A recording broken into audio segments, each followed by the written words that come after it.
नमस्कार मंडळी. मी सतीश उपाळ कुलकर्णी. आपण राजकारण गेलं चुलीत हे चॅनल आपण जे पाहत आहात व त्याला प्रतिसाद देत आहात त्याबद्दल आपले खरोखर मनापासून आभार. आणखीन बऱ्याच लोकांनी सबस्क्राईब करावं हीच एक छोटीशी विनंती. आपण मागचा भाग पाहिला होता तीर्थक्षेत्र की पर्यटन क्षेत्र. त्यामध्ये अनावधानाने एक दोन गोष्टींचा उल्लेख राहिला होता, तो आज पूर्ण करतो आणि मग आपण आजच्या विषयाकडे वळूया. त्या विषयामध्ये तीर्थक्षेत्रांपैकी आपल्या भारतामधलं सगळ्यात एक महत्त्वाचं मोठं तीर्थक्षेत्र सरस्वती मातेचं मंदिर, जे बद्रीनाथांच्या शेजारी आहे, व्यास गुहेच्या शेजारी आहे. ते अतिशय सुरुवातीला आम्ही ज्यावेळी पाहिलं त्यावेळी अतिशय छोट्या स्वरूपात होतं. अगदी म्हणजे सरस्वती मातेचा दरबार आहे असं वाटत नव्हतं. ते आकारमान लहान होतं आणि अगदी पुरातन असं जुन्या टाईपचं मंदिर होतं ते. मी गुरुतुल्य असलेले डॉक्टर संजय उपाध्ये सर, जे गप्पाष्टकं किंवा मन करारे प्रसन्न आणि आता सध्या यूट्यूबवर त्यांचे व्हिडिओ येत आहेत, त्यांच्या एका प्रवचनामधून कळालं ती गोष्ट की डॉक्टर कराडसाहेब आणि डॉक्टर संजय उपाध्ये सर ह्या दोघांनी जाऊन तिथं त्या मंदिराचा जीर्णोद्धार केला. खरोखर सामान्य सामान्य अर्थात हे दोघेही व्यक्तिमत्व हे खूप मोठे आहेत, पण नागरिकांमधून जाऊन कुणीतरी मंदिराचं भव्य मंदिर तयार करणं एखाद्या ठिकाणी आणि त्याचा गवगवा फारसा न होणं हे आश्चर्याची गोष्ट आहे, पण जरूर ही गोष्ट नमूद करण्यासारखी आहे. त्यामुळं मी इथंही मला निश्चित वाटतं की याचा उल्लेख येणं गरजेचं आहे. त्याचबरोबर आणखीन एका मुद्द्यावर अनावधानानं त्यावेळी बोलायचं राहून गेलं. बऱ्याचशा मंदिरांमध्ये हे आपले तथाकथित सेलिब्रिटी मी एवढ्यासाठी म्हणतो की जे आपल्याच लोकप्रियतेच्या जोरावर जे मोठे झालेत आणि जे आपल्या लोकांना, चाहत्यांना, आता चाहते हा शब्दसुद्धा आजच्या काळामध्ये इतका संयुक्तिक राहिला नाही आहे. पूर्वीच्या काळी ज्यावेळी खरोखर उत्तम अभिनेते होते, मी आता व्यक्तिशः कोणाचं नाव घेत नाही, पण जे अभिनेते होते ते खरोखर अभिनय करायचे, चांगला उत्तम डेडिकेटेड अभिनय असायचा. दिग्दर्शकांमध्ये मला जरूर एक नावं घ्यावंसं वाटेल व्ही शांताराम साहेबांचं, ज्यांनी कला ही कलाच राहू दिली आणि पडद्यावर देखील त्याचं सादरीकरण एका कलेच्या स्वरूपामध्ये केलं. जरी तो सिनेमाचा त्यांनी माध्यम वापरलं असलं तरी. तर हे कलाकार ज्यावेळी ह्या मंदिरांमध्ये स्वतःची भिक्षा मागायला जातात, खरं तर ते भिक्षा मागायला आलेले असतात. त्यांना काहीतरी त्या ठिकाणी त्यांना कोणीतरी सांगितलेलं असतं की हे ठिकाण जागरूक आहे, इथं जावा, तुमचे मनोकामना पूर्ण होईल, कारण हे यांची जायची कुठेही तयारी असते. तिथले बरेचसे पुजारी मंडळी आणि सगळे इतर लोक सगळे आपल्या हातातली कामं बाजूला ठेवून त्यांच्याबरोबर सेल्फी काढणे किंवा फोटो घेण्यामध्ये मशगूल होतात. आणि हे करत असताना तिथं जी मूर्ती आहे किंवा जे स्थान आहे त्या स्थानाकडं पाठ करून हे प्रकार केले जातात आणि वर्तमानपत्रामधून किंवा चॅनलच्या बातम्यांमधून हे दाखवलं जातं. हा खरोखर दुर्दैवी भाग आहे अक्षरशः. तर हे दोन मुख्य मुद्दे मला आपल्यासमोर ठेवायचे होते. आता आजचा आपला विषय रस्ते व दळणवळण असा घेतलेला आहे. आता हा विषय तसा खूप मोठा आहे. आणखीन एक गोष्ट मला नमूद करावीशी वाटते की मी जी टेक्स्टाईल इंजिनिअरिंग ह्या प्रांतामध्ये मी जरी शिकवलं असलं तरी पूर्वाश्रमी मी सिव्हिल इंजिनिअरिंग देखील डिप्लोमा जरी पूर्ण केला नसला तरी सिव्हिल इंजिनिअरिंग शिकलेलो आहे. त्यामुळं ह्या दोन वेगवेगळ्या तंत्रांचे एकत्रित परिणाम काय येऊ शकतात ह्याचा थोडाफार अभ्यास तरी मला आहे. त्या अनुषंगानंच मी ह्या खूप मोठ्या विषयावर थोडंसं बोलणार आहे. आज आपण अंतर्गत शहर किंवा गावाअंतर्गत रस्ते व दळणवळण ह्या गोष्टीवर थोडासा प्रकाश टाकूया. आपण एकंदरीत आपली सगळी शहरं बघितली, विशेषतः महाराष्ट्रामध्ये आपण बोलू जास्ती करून. आपण 2 शहरांमध्ये किंवा 2 गावांमधून ज्यावेळी एखाद्या विशिष्ट गावामध्ये जातो, तेव्हा ते गाव किंवा ते शहर आलेल्याची खूण म्हणजे आपण जर एखाद्या आपल्या वैयक्तिक वाहनामध्ये असू किंवा एखाद्या बसमध्ये असू, आपल्याला जरूर जाणवतं की आता गाव आलेलं आहे. कारण प्रचंड मोठे हादरे बसायला लागतात आणि आपण फार हादरून जातो त्यानं. तर हा सगळ्यात पहिला फॅक्टर आहे ह्यामधला, की शहरांतर्गत रस्ते जे आहेत किंवा एकंदरीतच ह्याच्यामध्ये मी एका 2 व्हिडिओ पूर्वी म्हटलं होतं, की टाउन प्लॅनिंग एखादं शहर किंवा गाव हे फार मोठं असायला पाहिजे असं नाही. आपण आता YouTubeवर ह्या सगळ्या गोष्टी इतर देशांमधल्या खरोखर उपलब्ध आहेत. उदाहरणार्थ जपानमधलं मी एक व्हिडिओ बघत होतो. त्या शहराचा तो व्हिडिओ दाखवत होते. मुलं शाळेला जात असतानाचा तो व्हिडिओ होता. अतिशय अरुंद गल्ल्या वगैरे होत्या तिथं. पण तिथं त्या अरुंद गल्ल्यांमध्ये अगदी घरं व्यवस्थित उभी केलेली होती. कुठेही त्यांचं अतिक्रमण त्या रस्त्यांवर होत नव्हतं. ड्रेनेज वाहतूक उत्तम दिसत होती, कारण पावसाळ्यामधलं ते दृश्य होतं.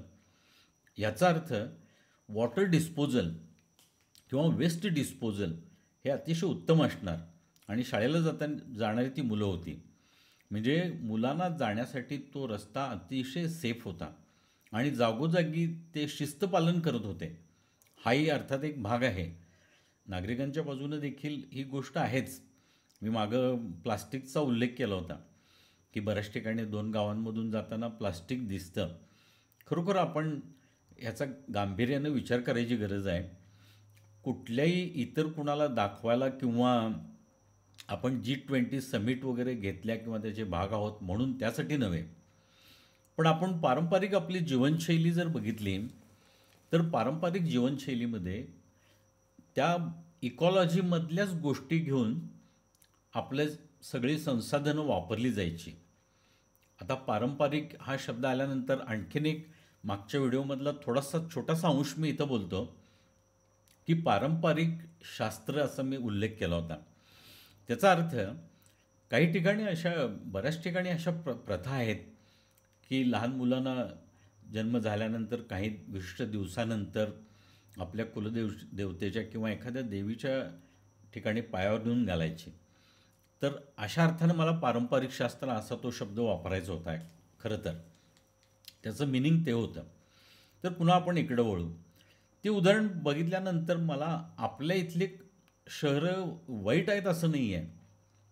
शहरंही वाईट नाही आहेत. कारण आपला तर भारत देश हा अतिशय पुरातन देश आहे. आणि मी जसं पूर्वी म्हटलं, तसं जरी इथं राजेशाही वगैरे असली अगदी हजारो लाखो वर्षांपासून, तरी इथं लोकशाहीच नांदत होती. मग लोकशाही नांदत होती तर आपण स्वातंत्र्योत्तर काळानंतर इतकं आपण त्याचा स्तर खाली का आला?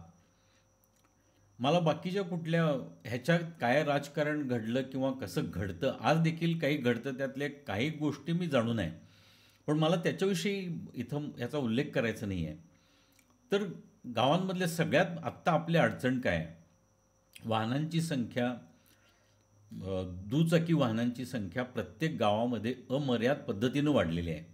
ह्याच्यावर मी काही अंशी पूर्वी बोललेलं आहे. तर आत्ता जे रस्ते उपलब्ध आहेत आणि त्याच्यावर जाणाऱ्या वाहनांची किती संख्या आहे, त्याला अनुसरून कुठेही पाडापाडी किंवा न करता पर्टिक्युलरली विशेषतः किती रस्त्यांवर असे अतिक्रमणं झालेले आहेत. अतिक्रमणं म्हणजे विशेषतः अगदी जे खाण्याचे गाडे, फळफळावांचे गाडे. आता उल्लेखच करायचा तर इचलकरंजीसारख्या शहरामध्ये इथं सुदैवानं 4 ते 5 मोठमोठी विकली मार्केट्स आहेत. आणि मी याच्यावर पूर्वी एका स्थानिक वर्तमानपत्रामधून लिहिलेलं देखील आहे, की ही 4-5 जी विकली मार्केट आहे ती केवळ आठवड्याच्या बाजारासाठी न वापरता जे हे बिचारे उभे असतात इथं रस्त्यावर आणि कुठेही त्यांना अगदी एखाद्या गटारीच्या कडेला त्यांना बसावं लागतं भाजीपाला घेऊन किंवा विक्री करायला वगैरे. तर ह्या मंडळींना कायमस्वरूपी तिथं त्या आठवड्याच्या बाजारामध्ये किंवा प्रत्येक शहरामध्ये जिथं तशी सोय असेल आता मी कोल्हापूरचा मागच्या एका व्हिडिओमध्ये, तीर्थक्षेत्राच्या व्हिडिओमध्ये उल्लेख केला होता. महादेवांचं एक मंदिर कपिलेश्वर, त्याच्याभोवती भाजी मंडई वसलेली आहे आता सध्या. त्या मंदिर परिसर पूर्वी तो म्हणजे केवळ आणि केवळ त्या मंदिरासाठी डिवोटेड असणार, डेडिकेटेड असणार तो परिसर. आता तिथं भाजी मंडई झाली आणि महादेवांचं मंदिर जवळजवळ त्यात लुप्त झाल्यासारखं आहे. तर इकडं आपल्या रस्त्यांवर किंवा कुठलंही आपण एखाद्या परिवहनाच्या बस स्थानकावर आपण जर बघितलं, तर आपल्याला आत शिरताना जाणवतं की आजूबाजूला ते बस येणं जाणं राहिलंच बाजूला, पण तिथं हे अनेक प्रकारची विक्रेती तिथं जागा ऑक्युपाय करून असतात. विक्रेत्यांना आणखीन एकदा पुन्हा मी याच्यावर मांडतो, माझा विक्रेत्यांच्याबद्दलचा कोणताही अकस नाही आहे, त्यांना विरोध नाही आहे. प्रत्येकाचा व्यवसाय आहे, त्यानं आपलं चरितार्थाचं साधन काय ठेवावं, कसं करावं, हे निश्चित ज्याचा त्याचा भाग आहे.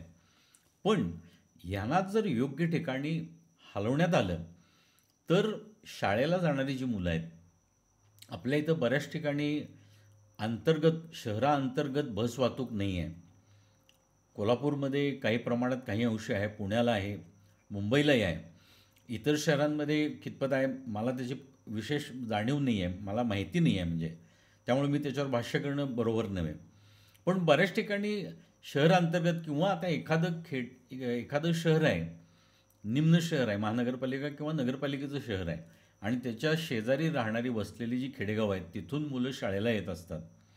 बरेचसे लोक दुग्ध व्यवसाय करण्यासाठी येतात, अनेक लोक काही कचेऱ्यांमध्ये काम करण्यासाठी येतात. ह्या सगळ्यांना एकमेकावर आपण सामाजिक स्वास्थ्याचा मी पूर्वी उल्लेख केला होता, एकमेकावर आपण दोष देणे किंवा एकमेकावर आपण त्याचा राग व्यक्त करणे, कोणी आडवं आलं किंवा कोणी काहीतरी दुर्घटना घडली, छोटीशी दुर्घटना घडली वगैरे वगैरे, किंवा मोठ्या प्रमाणावर दुर्घटना घडली, तर एकमेकाला आपण दोष देण्यात धन्यता मानतो. ही गोष्ट चुकीची आहे. ॲक्च्युली ह्या गैरव्यवस्थापनाचा परिपाक आहे, त्यामुळं आपल्याला हे परिणाम भोगायला लागत आहेत. हे खरं तर आपण ध्यानात घेतलं पाहिजे सगळ्यांनी. आणि हा देखील कुणी एका विशिष्ट पदाधिकारी किंवा ह्यांचा दोष आहे असं मी म्हणत नाही. एकूण व्यवस्थेनंच ह्यामध्ये बदलायची गरज आहे, आणि हे सहज बदलण्यासारखं आहे. ह्यात फार मोठं काय पराक्रम करायला लागणार नाही आहे आपल्याला, कुठला अणुबॉम्ब घेऊन कुठं हल्ला करायचा नाही आहे किंवा एखादं रॉकेट सायन्स नाही आहे. त्यामुळे सोप्या पद्धतीनं जर मांडणी केली, आणि काही मी जसं पूर्वी म्हटलं होतं, एखादी त्या शहर व्यवस्थापनासाठी एखादी जर समिती निर्माण केली जाणकार लोकांची, आणि जे वेगवेगळ्या क्षेत्रातील असतील, तर निश्चित त्या शहराच्या अंतर्गत वाहतुकीवर ते सुलभ व्हायला. आणि आता सध्या आपल्याला माहीत आहे ऊस गाळपाचं हे सध्या सीझन चालू आहे, त्याचे ट्रॅक्टर आणि ट्रक किंवा बैलगाड्या त्याची वाहतूक चालू असते. विशेषतः बैलगाड्यांमधून ज्यावेळी वाहतूक होते त्यावेळी तो बैलगाडीवान अतिशय त्रासिक होतो, ज्यावेळेला वाहनं गोंगाट करतात, हॉर्न वगैरे वाजवतात त्यावेळी, आणि त्या बिचाऱ्या निष्पाप जनावरांच्यावर तो आसूड उगारून ते चाबूक मारून त्यांना व्यवस्थित करण्याचा प्रयत्न करतो. खरोखर फार वाईट वाटतं त्यावेळी, त्या मुक्या जनावरांचे हाल पाहवत नाही. तर हा सगळ्या ह्या अंतर्गत व्यवस्थेमध्ये जर आपण हे रस्ते आणि दळणवळण आणि टॉवर उभे करणे हा एक देखील आपण खरोखर आंतरराष्ट्रीय मानकानुसार हे टॉवर्स किती अंतरावर असावेत, किती लोकसंख्येसाठी किती टॉवर हवेत, त्यांचं नेटवर्क कव्हरेज किती असावं, ब्रॉडकास्टिंग फ्रिक्वेन्सी किंवा वेवलेंथ किती असाव्यात, ह्या जे टेक्निकल गोष्टी आहेत ह्याच्यावर खरोखर अभ्यास करून त्यांना परवानगी देण्यात यावी. कारण ह्याचे प्रत्येक घटकावर, ह्या निसर्गामधल्या प्रत्येक घटकावर त्याचे परिणाम होत आहेत, आणि आपण माणसं यामधून काय सुटलेले नाही आहोत ह्या दुष्परिणाम जे होत आहेत त्यापासून. तेव्हा रस्ते आणि दळणवळण ह्याचं जर सुनियोजन केलं, त्याचा आराखडा केला, ते समितीनं ह्याचा खरोखर एक मनापासून अभ्यास केला, कारण बऱ्याचशा गावांमध्ये आता इंजिनिअरिंग कॉलेजेस वगैरे आहेत, इथं इतकी हायेस्ट इंटेलेक्च्युअल पॉवर आहे, ती ह्या सगळ्या व्यवस्थापनासाठी खरोखर त्याचे नकाशे व्यवस्थित बनवून, आराखडे काढून, आणि तरुण मुलांकडे जर दिलं तर ते प्रोजेक्ट स्वरूपात दिलं तर ते अत्यानंदानं करतील ह्या गोष्टी, असं मला खरोखर ठाम विश्वास वाटतो. कारण मी जी प्रोजेक्ट दिली होती, मी आत्मप्रौढी आहे म्हणून सांगत नाही, पण 4 आंतरराष्ट्रीय पारितोषिकं किंवा एक देशस्तरावरचं पारितोषिक किंवा एखादं पेटंट हे माझ्या प्रोजेक्टला मिळालेलं आहे. त्यामुळे मला खात्री आहे, ही तरुण मुलांना जर अशा टाईपची जी प्रोजेक्ट दिली, केवळ दिखाव्याकरता देण्यात येणारी प्रोजेक्ट न देता त्यांना खरोखर आपल्या दैनंदिन जीवनोपयोगी जे प्रोजेक्ट दिले आणि भलेही ते कोणत्या फील्डमधले असोत, लॉजिस्टिक्स बसवू शकतो आपण त्या बाबतीत. इथं सगळ्या वेगवेगळ्या घटकांसाठी अगदी ॲमिकेबल त्यामधून सोल्युशन निघू शकतं. त्यामुळं रस्ते आणि दळणवळण हे शहराअंतर्गत साधारण एक मॉडेल स्वरूपामध्ये कसं असावं, याच्यावर खरोखर आपण सर्वजण मिळून गांभीर्यानं विचार करूया. आणि हा कोणताही कुणा विशिष्ट व्यक्ती किंवा एखाद्या पक्षाविरोधीचा ही गोष्ट नव्हे. ही सर्वच आपल्या सर्व घटकांना सुलभ व्हावं, आपलं जीवनशैली, जीवनमान आपलं सुधारावं किंवा ते सुलभ व्हावं, ह्या दृष्टीनंच मी ह्या गोष्टी मांडतोय. ह्यामध्ये कोणी गैरसमज कृपया करून घेऊ नयेत.